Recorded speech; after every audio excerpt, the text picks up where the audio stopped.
بسم الله الرحمن الرحيم.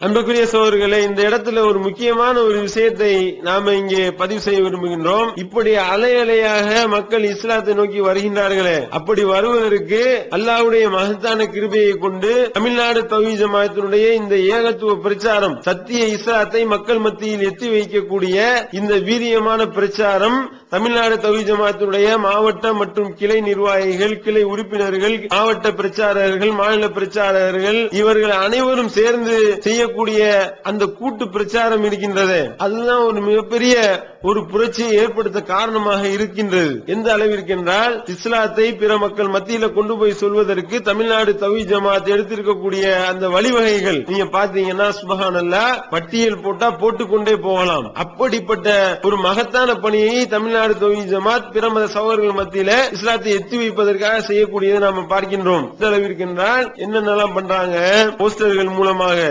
போஸ்டர்களை இஸ்லாம் குறித்த டிவிடிகளை உங்களுக்கு தேவையா, நீங்க எங்களிடத்துல போன் பண்ணாலே போதும், உங்களுக்கு நாங்கள் கொண்டு வந்து குடிக்கின்றோம் என்று சொல்லி போஸ்டர்களை ஒட்டுகின்றார்கள். போஸ்டர்களை ஒட்டுனா ஒரு நாளைக்கு ஒரு 100 போஸ்டர் ஒட்டி விட்டாங்கன்னா 500 போன் கால்கள்.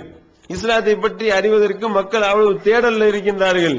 திருக்குரான் தமிழாக்கத்தை நீங்கள் படிக்க விரும்புகின்றீர்களா? இறைவனுடைய இறுதி வேதமான திருக்குரானை நீங்கள் படிக்க விருப்பமா? ஒரே ஒரு போன் பண்ணுங்கள், உங்களுக்கு நாங்களே குடிக்கின்றோம் என்று சொல்லி, இஸ்லாம் குறித்த டிவிடிகள் உங்களுக்கு தேவையா, நீங்க எங்களுக்கு கால் பண்ணுங்க, உடனடியா நாங்க உங்களுக்கு கொடுப்போம் அப்படின்னு சொல்லி போஸ்டர் அடிச்சு ஒட்டுறாங்க. போஸ்டர் அடிச்சு விட்டுனா அல்லாஹ்வுடைய மகத்தான கிருபையை கொண்டு அதை பார்த்துவிட்டு எக்கச்சக்கமான சகோதரர்கள், பிற மத சகோதரர்கள் போன் மூலமாக தொடர்பு கொண்டு டிவிடிகளை பெறுகின்றார்கள், திருக்குரான் தர்ஜுமாக்களை கேட்டு வாங்குகின்றார்கள், புத்தகங்களை கேட்கின்றார்கள். அதன் மூலமாக இஸ்லாத்தை தழுவக்கூடியவர்களாக இருக்கக்கூடியதை நாம பார்க்கின்றோம். இது ஒரு வகையான பிரச்சாரம். அதுக்கடுத்து என்ன, சுவர் விளம்பரங்கள். சுவர் விளம்பரங்கள்லயே விளம்பரம் பண்றாங்க. திருக்குரானை தமிழ் படிக்க விருப்பமா, தமிழ்நாடு தௌஹீத் ஜமாஅத்தை தொடர்பு கொள்ளுங்கள் அப்படின்னு சொல்லி செய்யப்படக்கூடிய அறிவிப்புகள். அந்த அறிவிப்பை பார்த்து விட்டு பிற சகோதரர்கள், பிற மத சகோதரர்கள் கான்டாக்ட் பண்றாங்க, அலையலையாக வருகின்றார்கள். துண்டு பிரசுரங்கள், இஸ்லாத்தினுடைய சட்டம் தான் சரியான தீர்வு ஒவ்வொரு பிரச்சனைகளுக்கும் என்பதை விளக்கியும் இஸ்லாம் கூறக்கூடிய கடவுள் கொள்கை, நபிகள் நாயகம் ஸல்லல்லாஹு அலைஹி வஸல்லம் அவர்கள் எந்த அளவுக்கு முன்மாதிரியாக திகழ்ந்தார்கள் என்று லட்சோப கணக்கான துண்டு பிரசுரங்களை பிற மத சகோதரர்கள் மத்தியில் கொண்டு போய் விநியோகம் செய்கின்றார்கள். அப்படி விநியோகம் செய்யக்கூடிய அந்த துண்டு பிரசுரத்தில் இது குறித்த விழிப்புணர்வு பிரச்சாரங்கள் தௌஹீத் ஜமாஅத்துடைய கிளை நிர்வாகிகளும் உறுப்பினர்களும் மாவட்ட நிர்வாகிகளும் செய்யக்கூடிய இந்த பிரச்சார துணி, பிரச்சாரத்தினுடைய வகைகள் பாத்தீங்கன்னா சுப்ஹானல்லாஹ் ஆச்சரியப்படுகின்றோம். அந்த அளவிற்கு வீரியமாக இறங்கி, அதாவது டூ வீலர் இருக்கா இல்லையா, டூ வீலருக்கு முன்னாடி கொஞ்சம் இடம் கிடக்கும்ல, ஹெட்லைட்டுக்கு முன்னாடி, அந்த ஹெட்லைட்ல கூட ஸ்டிக்கர் ஒட்டி வச்சிருது. பைபிள் இறைவேதமா, டிவிடிகள் உங்களுக்கு தேவையா, திருக்குரான் தமிழாக்க வேண்டுமா, எங்களை தொடர்பு கொள்ளுங்கள். ஒரு சிங்கிள் கேப் கிடைச்சாலும் உருவது கிடையாது.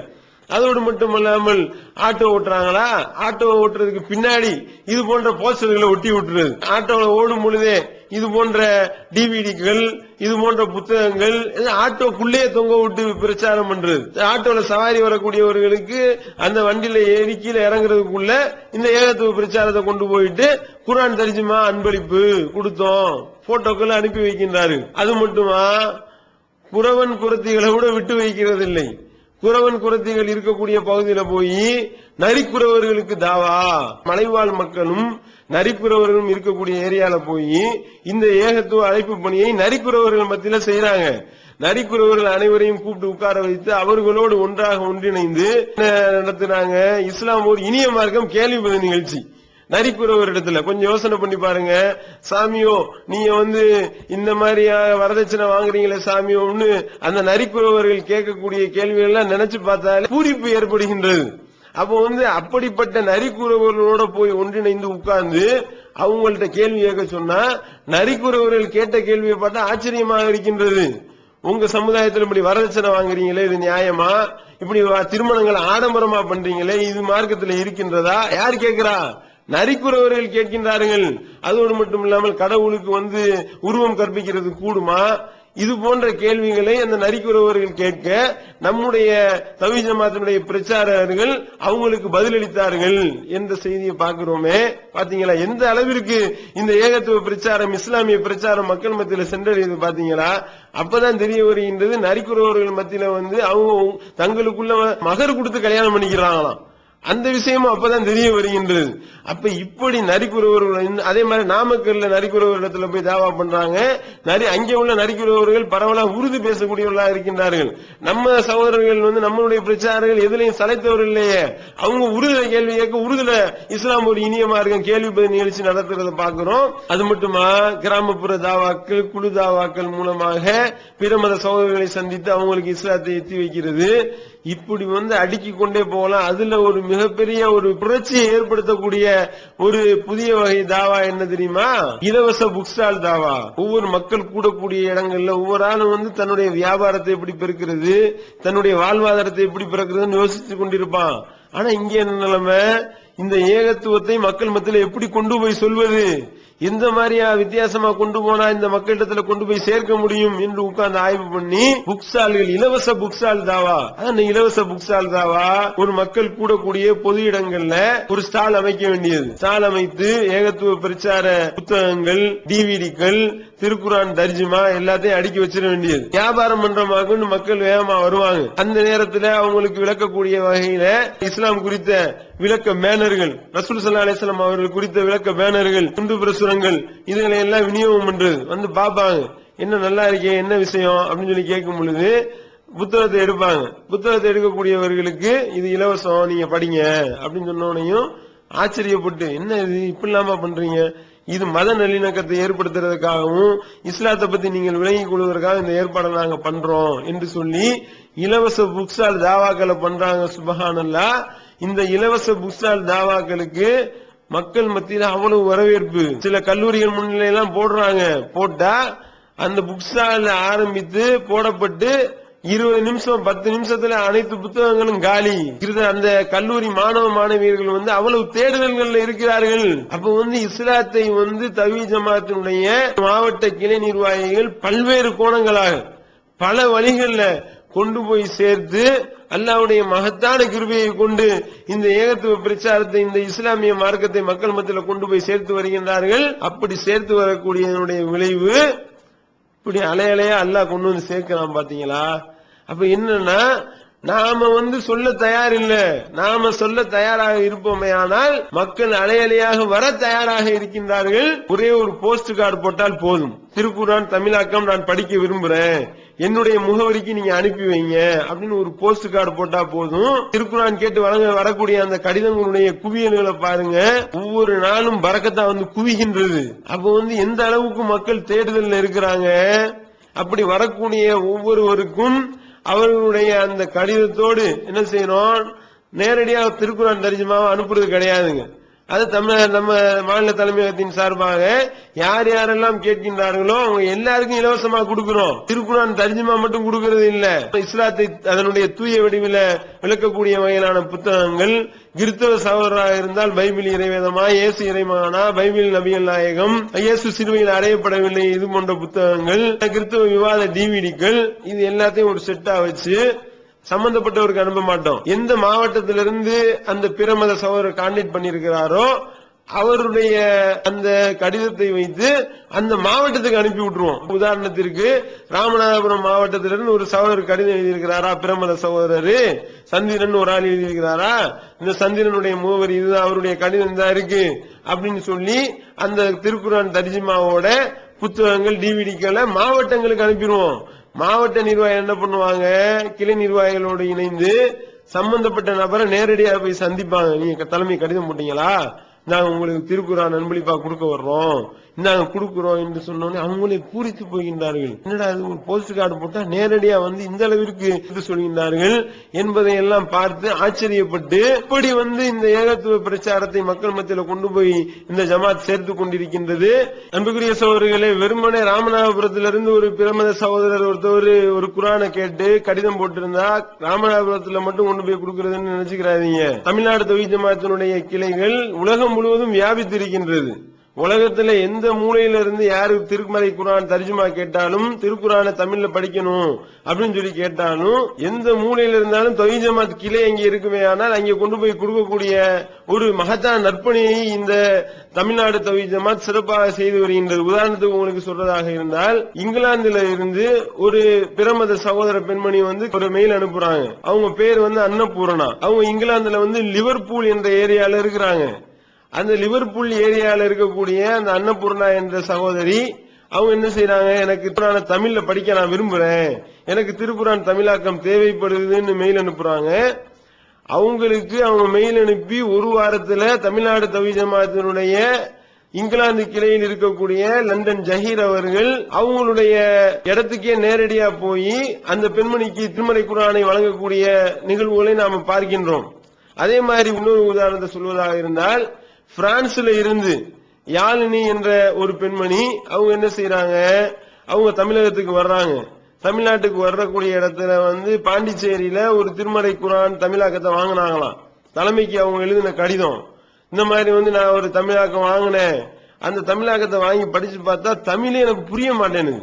அவங்க எழுதியிருக்கிறாங்க, தலைமைக்கு கடிதம் எழுதினார்கள். அந்த பெண்மணி பிரான்ஸ்ல இருந்து அந்த கடிதம் வந்தது. இந்த மாதிரி நான் அந்த தமிழாக்கத்தை வாங்கி படிச்சு பார்த்தேன், எனக்கு புரியவே இல்லை, திருக்குர்ஆனுடைய நடை அப்படி இருக்கின்றதா என்று எனக்கு சந்தேகமா இருந்தது. நான் பிரான்ஸ்ல உங்களுடைய நிகழ்ச்சியை நான் பார்த்தேன். அதாவது பிரான்ஸ் தௌஹீத் ஜமாத் சார்பாக அந்த பிரான்ஸ்ல உள்ள லோக்கல் சேனல்ல இந்த ஏகத்துவ பிரச்சாரம், இஸ்லாமிய பிரச்சாரம் நிகழ்த்தப்பட்டு வருகின்றது. அந்த பிரான்ஸ்ல இந்த லோக்கல் சேனல்ல பிஜே அவர்களுடைய பயான அந்த பெண்மணி கேட்டாங்களாம். அப்படி கேட்கும் பொழுது அந்த பெண்மணி கடிதத்தில் எழுதுனதான் சொல்றோம். கடிதத்தில் என்ன எழுதுறாங்க, உங்களுடைய உரையை சவர் பிஜே அவர்களே, உங்களுடைய உரையை நான் கேட்டேன், அந்த நீங்கள் விளக்கக்கூடிய அந்த பாங்கு சிறு குழந்தைக்கும் புரியுற மாதிரி நீங்க விளக்குறீங்க. இப்படி நீங்க ஒரு குர்ஆன் தமிழாக்கம் எழுதியிருந்தீங்கன்னா அது இலகுவா எனக்கு விளங்கும் அப்படின்ற அடிப்படையில ஒரு திருக்குர்ஆன் தமிழாக்கம் எனக்கு இருந்தா நீங்க அனுப்பி வைங்க என்று சொல்லி பிரான்ஸ்ல இருந்து தௌஹீத் ஜமாத் தலைமையகத்துக்கு கடிதம் வருதுங்க. கடிதம் வந்தா அந்த கடிதத்தை உடனடியா ஸ்கேன் பண்ணி பிரான்ஸ் தௌஹீத் ஜமாத் நிர்வாகிகளுக்கு அனுப்பப்படுகின்றது. பிரான்ஸ் தௌஹீத் ஜமாத் நிர்வாகிகள் என்ன செய்யறாங்க, உடனடியா அந்த பெண்மணியினுடைய அட்ரஸ் என்ன, அவங்க எங்க இருக்கிறாங்க என்பதை கண்டுபிடித்து பிரான்ஸ் தௌஹீத் ஜமாத் சார்பாக அந்த பெண்மணியை நேரா சந்திக்கிறாங்க. நேரா சந்திக்க வரலாமான்னு போன் பண்ணி பேசினா, போன் பண்ணி பேசும்பொழுதுதான் தெரிகின்றது அந்த பெண்மணியினுடைய கணவர் கிறிஸ்தவ மதத்தை பிரச்சாரம் செய்யக்கூடிய ஒரு பிரச்சாரகராக இருக்கிறார். அப்படிப்பட்ட பிரச்சாரம் செய்யக்கூடிய ஒருவருடைய மனைவியை இந்த இஸ்லாமிய மார்க்கம் ஈர்க்கின்றது. எப்படி இருக்கின்றது, இந்த எஃப்ஆர்டிஜே போட்ட அந்த நிகழ்ச்சி லோக்கல் ஃப்ரீ பேக்ஸ் சேனல் என்ற அந்த லோக்கல் சேனல் மூலமாக கொண்டு செல்லப்பட்ட அந்த ஏகத்துவ பிரச்சாரம், இந்த இஸ்லாமிய பிரச்சாரம் ஈர்க்கின்றது. இதனுடைய விளைவு அவங்க திருக்குர்ஆன் தமிழாக்கத்தை படிக்க விரும்புறாங்க. அப்ப நாங்க உங்க வீட்டுக்கு வரலாமா அப்படின்னு சொல்லி பிரான்ஸ் தௌஹீத் ஜமாத் நிர்வாகிகள் கேட்கிறாங்க.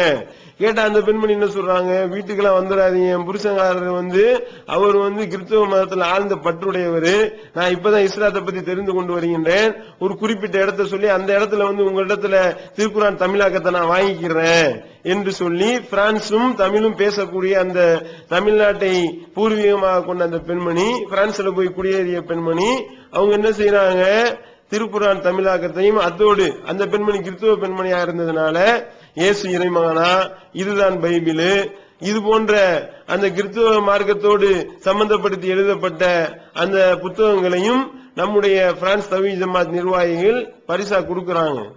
கொடுத்தா அந்த பெண்மணி கணவருக்கு தெரியாம படிக்கிறாங்க, திருக்குர்ஆன் தமிழாக்கத்தை படிக்கிறாங்க, அந்த புத்தகங்களை படிக்கிறாங்க. படித்ததனுடைய விளைவு அல்லாஹ்வுடைய மகத்தான கிருபையை கொண்டு அந்த பெண்மணி திருப்பி நம்முடைய நிர்வாகிகளை கான்டாக்ட் பண்ணி நான் இஸ்லாத்தை தழுவ விரும்புகின்றேன் என்று சொல்லக்கூடியதை பார்க்கிறோம். அல்ஹம்துலில்லாஹ். பாத்தீங்களா, எப்படி பாத்தீங்களா, ஒரே ஒரு கடிதம் வருகின்றது. அவங்க எந்த மூலையில இருந்தாலும் பரவாயில்லைங்க, அவர்களுக்கு எப்படியாவது இந்த இஸ்லாத்தை எத்தி வைத்து விட வேண்டும் என்பதில் நம்முடைய அந்த நிர்வாகிகள், நம்முடைய அந்த உறுப்பினர்கள், கிளை நிர்வாகிகள், நம்முடைய பிரச்சாரர்கள் காட்டக்கூடிய அந்த ஆர்வம், அதனுடைய விளைவு இப்படி மக்கள் இஸ்லாத்தை நோக்கி வருவதற்கு ஒரு மிகப்பெரிய உந்து சக்தியாக இருக்கின்றது. அல்லாஹ் நம்மளை கொண்டு இத்தகைய மகத்தான பணிகளை நிறைவேற்றி தருகின்றான். அப்படி இஸ்லாத்தை தருகிறேன் என்று சொன்னவனையும், அதுக்கப்புறம் தான் பிரான்ஸ் ஆன்லைன் நிகழ்ச்சி, அந்த ஆன்லைன் நிகழ்ச்சியில அந்த பெண்மணி இஸ்லாத்தை தழுவுகின்றார்கள். சகோதரர் பிஜே அவர்கள் தலைமையகத்தில் இருந்து கேள்வி பதில் நிகழ்ச்சியில கலந்து கொண்டு ஆன்லைன் வாயிலாக கேள்வி பதில் கேட்கிறாங்க. பாருங்க, அது கூட அந்த பெண்மணி இஸ்லாத்தை தழுவி விட்டு கேட்ட கேள்வி. நான் கிறிஸ்துவ மார்க்கத்தில் இருந்தேன். நான் கிறிஸ்துவ மார்க்கத்தில் இருக்கும் பொழுது சில பிரார்த்தனைகள் எல்லாம் கடவுள்கிட்ட பண்ணிருக்கிறேன். அந்த பிரார்த்தனைகள் எல்லாம் எனக்கு ஏற்கப்படுமா? நான் இப்ப இஸ்லாத்தை தழுவி இருக்கிறேனே என்று சொல்லி கேள்வி கேட்கக்கூடிய நிலைமையை பார்க்கின்றோம். அப்ப இப்படி இஸ்லாத்தை தழுவக்கூடிய அளவிற்கு மக்கள் இஸ்லாத்தின் பக்கம் ஈர்க்கப்பட்டு வர்றதை நாம பார்க்கின்றோம். இதெல்லாம் தவ்ஹீத் ஜமாஅத்தினுடைய அந்த கிளை நிர்வாகிகள், மாவட்ட நிர்வாகிகள், பிரச்சாரர்களுடைய முழுமையான ஒத்துழைப்பை கொண்டு மிக அழகாக சிறப்பாக நடைபெற்று வருகின்றது என்பதையும் இந்த இடத்துல உங்களுக்கு நாம் பதிவு செய்கின்றோம். அதோடு மட்டுமல்லாமல் டிவி நிகழ்ச்சிகள் மூலமாக டெய்லி 1 மணி நேரம் நிகழ்ச்சிகள் நடத்துறோம். அந்த நிகழ்ச்சியை பார்த்துவிட்டு இந்த ஏகத்துவத்தின்பால் வரக்கூடிய சகோதரர்களுடைய எண்ணிக்கை அளவுக்கு அதிகமாக இருக்கின்றது. காரணம் என்ன? இஸ்லாத்தை அதனுடைய தூய்மையான வடிவில் நம்ம போதிக்கும் பொழுது இது போன்ற ராஜமாணிக்கங்கள் எத்தனையோ அப்துல்லாக்களாக மாறுகின்றார்கள். மாறாம தயாராக இருக்கின்றார்கள். மாறுவதற்கு இஸ்லாம் தான் சரியான மார்க்கம் என்பதை டிவி நிகழ்ச்சிகள் வாயிலாக விளங்கி வைத்திருக்கின்றார்கள். அவங்க இடத்துல போய் நாம அப்ரோச் பண்ணும் பொழுது அவங்க இந்த ஏகத்துவத்தை ஏற்றுக்கொள்ளக்கூடிய ஒரு மகத்தான ஒரு அருளை அல்லாஹ் வழங்குகின்றான். இப்படிப்பட்ட அப்துல்லாக்கள் எத்தனை பேர் வர தயாராக இருக்கிறாங்க? சொல்ல வேண்டிய நம்ம கடமையா இல்லையா? ஒரு இஸ்லாம் இனிய மார்க்கம் டிவிடி தானே இந்த அப்துல்லாவுடைய வாழ்க்கையை புரட்டி போட்டது. அந்த சிரியாக்காரர் கொடுத்த அந்த டிவிடி தானே இப்படிப்பட்ட ஒரு பிரளயத்தை ஏற்படுத்தியது இந்த அப்துல்லாவுடைய வாழ்க்கையில. அப்ப நம்ம இன்னையிலிருந்து சங்கல்பம் எடுக்க வேண்டும். நீங்க உங்களுக்கு நேரத்தை ஒதுக்க முடியல அப்படின்னு இருப்பீர்களே, ஆனால் உங்களுடைய பொருளாதாரத்தை தவ்ஹீத் ஜமாஅத்துடைய மாவட்ட கிளை நிர்வாகிகளிடத்தில் வழங்குவீர்களே, ஆனால் அதன் மூலமாக இந்த ஏகத்துவ பிரச்சாரத்தை மக்கள் மத்தியில தவ்ஹீத் ஜமாஅத்தினுடைய நிர்வாகிகள் நல்ல முறையில் கொண்டு போய் சேர்ப்பாங்க. இப்படி அல்லாஹ்வுடைய மகத்தான கிருபையை கொண்டு பல வகைகள்ல பல கோணங்கள்ல இந்த ஏகத்துவ பிரச்சாரத்தை பிற மத மக்கள் மத்தியில கொண்டு போய் சேர்ப்பதனுடைய விளைவு அல்லாஹ் மகத்தான அருளை இறக்குகின்றான். அலையலையாக இஸ்லாத்தை நோக்கி மக்கள் வருகின்றார்கள். இந்த பணியை வல்ல இறைவன் ஏற்றுக்கொண்டு அதற்குண்டான முழுமையான கூலியை உண்மையிலும் மறுமையிலும் வழங்க வேண்டும். அப்படிப்பட்ட நன்மக்களாக வல்ல இறைவன் நம்மை ஆக்க வேண்டும் என்று கூறி இதை நிறைவு செய்கின்றோம். அன்புக்குரிய சகோதரர்களே, என்னை கவர்ந்த இஸ்லாம் என்ற இந்த பகுதியில அடுத்து தன்னுடைய அனுபவங்களை நம்மோடு பகிர்ந்து கொள்ள வருகின்றார் சகோதரர் ஜெய்சங்கர் அவர்கள். பேர் ஜெய்சங்கர். நான் அம்பத்தூர்ல இருக்கேன். கடந்த ஒரு 10 வருடமா இஸ்லாமிய இறைத்தேடுதல் அப்படின்ற ஒரு விஷயத்துல நான் தேடிட்டு இருக்கேன். சகோதரர் ஜெய்சங்கர் அவர்கள் எப்படி இஸ்லாத்தை தழுவுனாங்க அப்படின்னு நீங்க பார்த்தீர்களே, ஆனால் பாதிரியார்களுடைய பிரச்சாரத்தின் வாயிலாக இஸ்லாத்தை ஏற்ற நபராக இவர் இருக்கின்றார். நமக்கே ரொம்ப ஆச்சரியமாக இருக்கின்றது. என்னடா இது, பாதிரியார் பிரச்சாரம் பண்ணி இஸ்லாத்தை தழுவினாரா? எப்படி? அல்லாஹ்